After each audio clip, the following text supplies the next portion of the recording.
Somos Aula Aula Global. Global.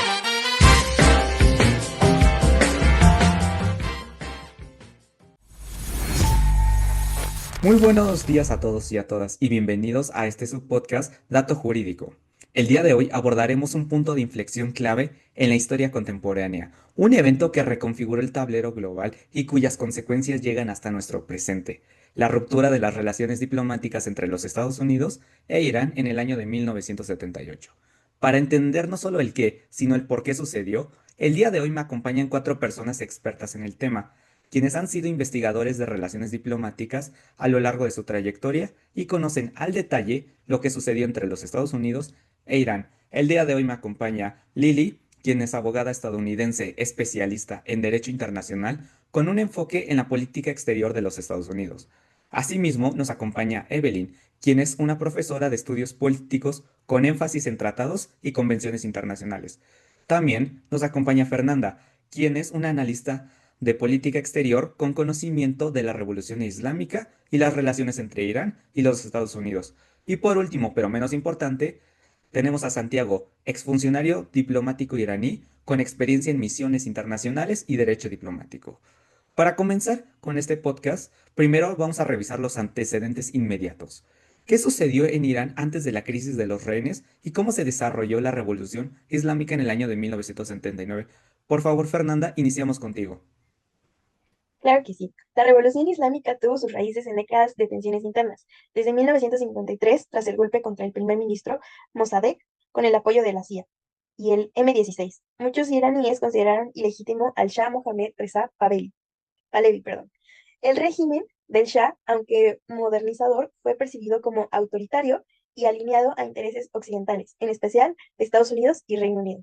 A finales de los años 60, las protestas masivas contra la represión política, la desigualdad y la presencia occidental derivaron en un movimiento amplio encabezado por el ayatolá Ruhollah Khomeini, quien regresó del exilio en febrero de 1979 y fue recibido como líder de la Revolución Popular.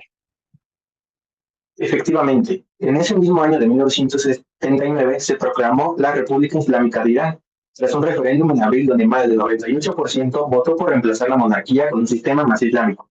Se redactó una nueva constitución, la cual fue aprobada en diciembre del mismo año, que estableció el principio de Velayat-e-Faqih, o gobierno del jurista islámico, otorgando poder supremo al líder religioso. Este cambio institucional fue interpretado por muchos como una ruptura definitiva con el orden occidental impuesto durante la monarquía. En este contexto, la presencia de Estados Unidos en Irán, a través de diversos asesores militares, empresas petroleras y la protección del mismo Shah, fue vista como una amenaza directa a la soberanía nacional. Bueno, desde el punto de vista estadounidense, creo que es preciso recordar que los Estados Unidos de América había sido un gran aliado clave del Shah, tanto en lo económico como en lo militar, y pues veía a Irán como un baluarte contra la expansión soviética en la región. Es por eso que cuando en octubre de 1979 Estados Unidos permite la entrada del Shah a Nueva York para tratamiento médico, la nueva dirigencia iraní lo interpreta como un intento de interferencia, y es este hecho el que forma la chispa que enciende esta crisis, ya que pues los estudiantes revolucionarios exigían su devolución para ser juzgado en Irán. Bueno, también es importante añadir que el ambiente de desconfianza estaba alimentando también por percepciones de espionaje, y la Embajada de Estados Unidos en Teherán era vista por sectores revolucionarios como un centro de operaciones de inteligencia contra el nuevo régimen. Y así, el 4 de noviembre de 1979, un grupo de estudiantes radicales que eran respaldados simbólicamente por el ayatolá Khomeini tomó la embajada, justificando su acción como defensa de la revolución frente a la injerencia estadounidense, y ahí comenzó la crisis de los rehenes que duró 444 días. Ok, iniciamos con muchas ideas, la verdad.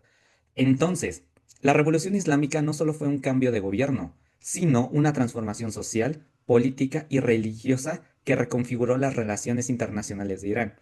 Asimismo, la ocupación de la embajada se entiende en este contexto que fue un choque entre el nuevo orden islámico nacionalista y la influencia estadounidense que fue percibida como neocolonial.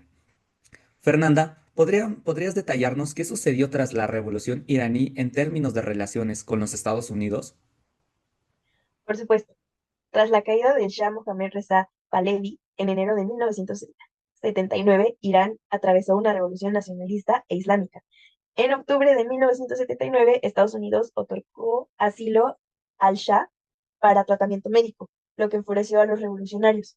Posteriormente, el 4 de noviembre de 1979, estudiantes iraníes vinculados al nuevo gobierno ocuparon la embajada estadounidense en Teherán y bueno, en esa acción calificaron a la embajada como un centro de conspiración contra la revolución y tomaron entre 55 y 90 rehenes. Durante el asalto, la policía y la Guardia Revolucionaria no intervinieron efectivamente. Este episodio marcó un quiebre.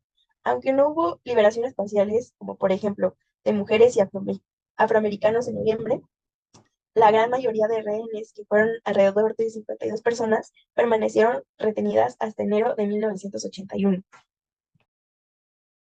Bueno, desde la perspectiva estadounidense, estos hechos fueron percibidos como un ataque directo contra la misión diplomática de los Estados Unidos de América y sus agentes.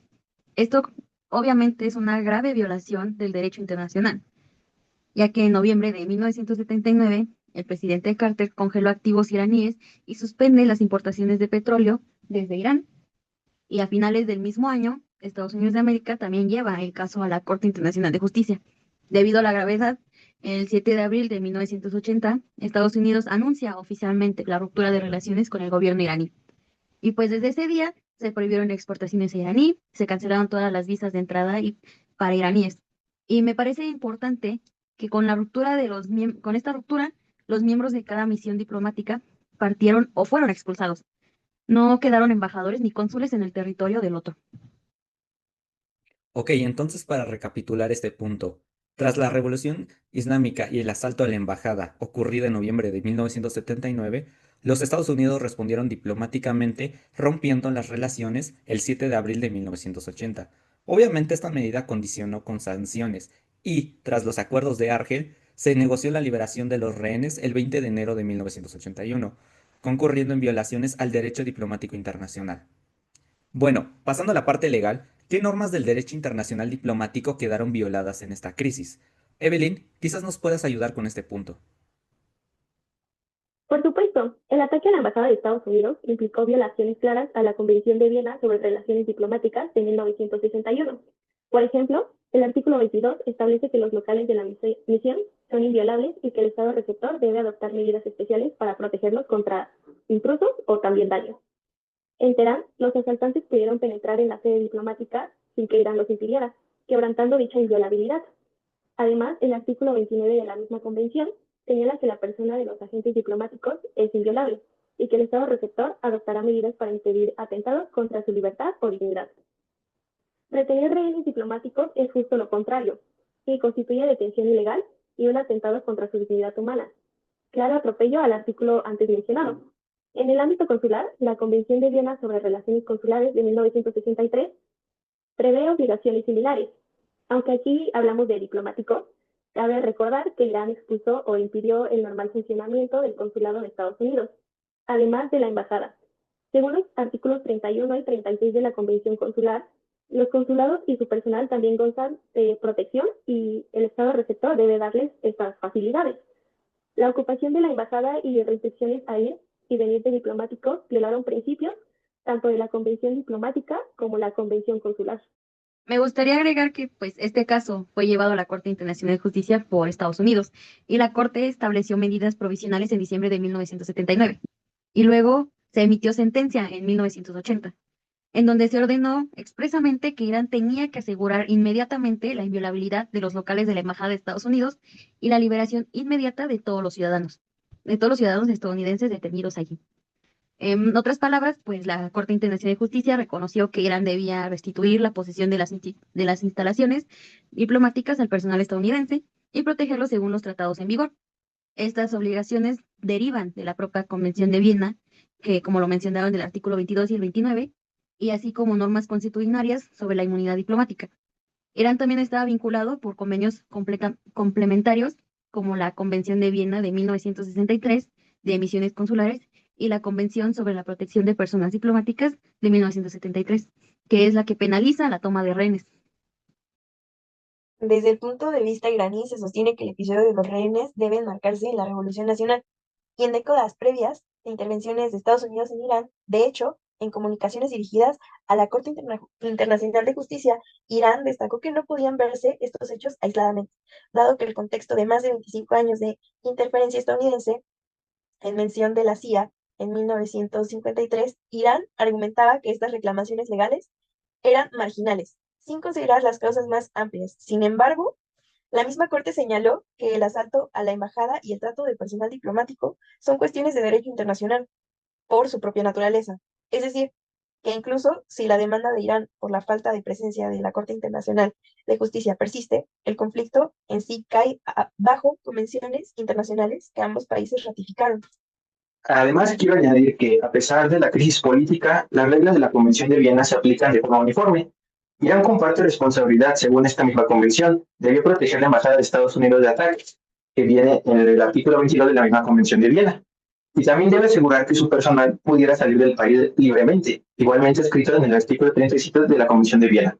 Al tolerar el asalto, se incumplieron tales obligaciones. De hecho, la comunidad internacional, que esto incluye a la ONU, condenó la situación en varias resoluciones, por ejemplo, en la resolución 457 del Consejo de Seguridad de 1979. Luego, la Corte Internacional de Justicia concluyó que había violaciones claras de los convenios internacionales. Irán debía resarcir a Estados Unidos por todos esos daños que causó. Bueno, este fue un muy buen resumen de los puntos de los cuales se establecieron. Ahora, en este episodio involucró violaciones del derecho diplomático, en lo cual establece a la embajada y el personal diplomático como inviolables. Esto visto en la Convención de Viena en el artículo 22 y 29, que fueron sometidos a detención y daño. Asimismo, la Corte Internacional de Justicia ordenó a Irán que protegiera a la embajada y liberara a los rehenes inmediatamente.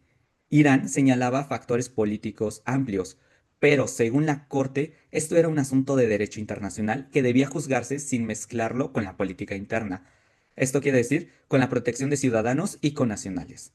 Ahora, con las relaciones diplomáticas suspendidas, surge la pregunta, ¿cómo se protegen hoy en día los ciudadanos de Estados Unidos en Irán y los iraníes en los Estados Unidos? Evelyn, empecemos contigo. Bueno, cuando no hay embajadas ni consulados propios, se recurre a lo que el derecho internacional llama poderes protectores, que son básicamente o es básicamente un tercer país neutral que representa los intereses de un Estado ante el otro. En este caso, Suiza, que asumió el rol de poder protector de Estados Unidos en Irán. Y desde el 21 de mayo de 1980, el gobierno suizo, a través de su embajada en Teherán, mantuvo la sección de intereses de Estados Unidos en Irán. Ahí se gestionaron los asuntos consulares, que era la asistencia a ciudadanos estadounidenses en Irán, emisión de documentos temporales, ayuda en emergencias, entre otras. Esto es perfectamente compatible con el artículo 45 de la Convención de Viena de 1961, que prevé la elección de poderes protectores cuando se interrumpen las relaciones diplomáticas. De igual manera, según la Convención de Viena sobre las relaciones consulares, incluso sin relaciones plenas, los estados deben proteger a sus ciudadanos en el extranjero por cualquier medio posible. El artículo 5 de esta convención establece que entre las funciones consulares está proteger los intereses del estado acreditante y de sus naciones, tanto personas jurídicas como físicas, en el estado receptor. De modo que, a través de la embajada de Suiza a Estados Unidos en Teherán, un cónsul americano o un personal designado presta asistencia y visita a detenidos, da ayuda médica e información legal. Tengo una pregunta para ti, Fernanda. ¿Irán tiene un arreglo similar para sus nacionales en los Estados Unidos? Sí, ya que Irán nombró a Pakistán como su poder protector en Estados Unidos. Desde 1981 existe en Washington la sección de interés de Irán, dentro de la Embajada de Pakistán. En 1992, Pakistán asumió oficialmente ese papel tras la salida de Argelia. Allí, los iraníes en Estados Unidos pueden tramitar pasaportes, cédulas de identidad y otros documentos, y reciben atención consular. En virtud de la convención consular se garantiza la asistencia, también mediante terceras partes, cuando no haya misión propia. Por ejemplo, si un ciudadano iraní es detenido en Estados Unidos, el personal pakistaní en DC le brinda el soporte consular iraní y notifica a las autoridades. Me parece importante mencionar que pues estas secciones de interés son de facto embajadas, que no tienen como tal un rango formal de embajada, pero sí ejercen muchas funciones diplomáticas consulares, basadas en el Convenio de Viena en el artículo 45, que incluso contempla la figura del poder protector en tiempos de paz. En nuestro caso, Suiza y Pakistán son terceros países aceptados por ambas partes, lo que respeta el requisito de neutralidad. Además, cabe mencionar que los convenios internacionales aseguran derechos básicos a todos los ciudadanos. Por ejemplo, la Convención de Viena Consular dispone que una persona detenida por otro país tiene el derecho a que se informe a su estado de origen y a contactar a su cónsul para que les brinden precisamente este apoyo. Aunque Estados Unidos e Irán no se reconocen de forma formal, estos principios son de norma consuetudinaria. Las autoridades suelen permitir que el poder protector, es decir, en este caso Suiza o Pakistán, visite a los detenidos y ofrezca ayuda. También existen canales de comunicación directos, a veces mediante entidades internacionales, que pues precisamente sirve para alertar sobre situaciones de emergencia o crisis humanitarias en territorio del otro país. Ya para acabar con este podcast, quisiera recalcar que este debate permitió establecer que la ruptura de relaciones entre Estados Unidos e Irán tuvo su detonante claro en la toma de la embajada estadounidense en 1979 tras la Revolución Islámica, lo que llevó a la respuesta formal de los Estados Unidos de romper las relaciones en el año de 1980. Desde la perspectiva del derecho internacional, este acto constituyó una violación objetiva de la Convención de Viena, particularmente de los artículos que garantizan la inviolabilidad de las misiones diplomáticas y su personal, siendo así una postura que fue posteriormente confirmada por la Corte Internacional de Justicia. Asimismo, los expertos coincidieron en que, más allá de las justificaciones políticas, las reglas diplomáticas debían aplicarse de manera universal. Finalmente, así destacó que, a pesar de la ausencia de las relaciones diplomáticas directas, ambos países han establecido mecanismos para la protección de sus ciudadanos mediante poderes protectores, como lo fue Suiza, que actúa en representación de los Estados Unidos, e Irán, y Pakistán hace lo propio por Irán en los Estados Unidos. Este sistema, avalado por la Convención de Viena sobre Relaciones Consulares, asegura el mantenimiento de canales de comunicación y asistencia consular esenciales. Esto ha sido por el podcast de hoy. Muchas gracias por escucharnos.